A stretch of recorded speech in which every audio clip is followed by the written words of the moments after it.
এরপর প্রশ্ন ছিল সাহারির সময় অনেকেই গজল চালানো হয়, গজল ডাকাডাকির উদ্দেশ্যে, এইভাবে গজল চালানো যাবে কিনা? অজুর পরে নাকি লজ্জাস্থান বরাবর পানি ছিটাতে হয়, এটা ঠিক কিনা?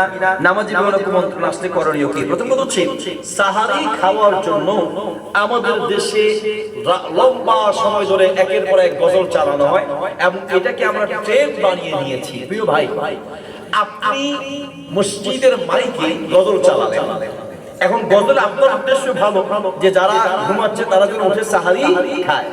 সবাই তো সাহারি খাবে না, সবাই রোজা রাখবে না। এমন অনেক বয়স্ক অসুস্থ মানুষ আছে যিনি ঘুমাবেন, তিনি ফজরে পড়বেন, কারণ তিনি রোজা রাখতে পারবেন না, অসুস্থ, বয়স অনেক বেশি হয়ে গেছে। আর বয়স বেশি হয়ে গেলে প্রচন্ড অসুস্থ হলে তার জন্য রমজানের রোজা ভেঙে পরবর্তীতে তৌফিক থাকলে কাজা আদায় করবে অথবা ফিদিয়া দিবেন, তাহলে তিনি তো রোজা রাখবেন না। এখন আপনার এই গজল চালানোর কারণে সেই লোকটা কষ্ট পায়। শিশু বাচ্চা তারা তো রোজা রাখবে না। এখন আপনি লাগাতার গজল একের পর এক লাগাই দিলেন, কিছু বললেও অনেকে মেজাজ গরম হয়ে যাবে, আমি কি খারাপ কিছু চালাচ্ছি না? আপনি খারাপ কিছু চালাচ্ছেন না, আপনার উদ্দেশ্য ভালো, কিন্তু ইসলামের কোনো বিধান দেয় নেই।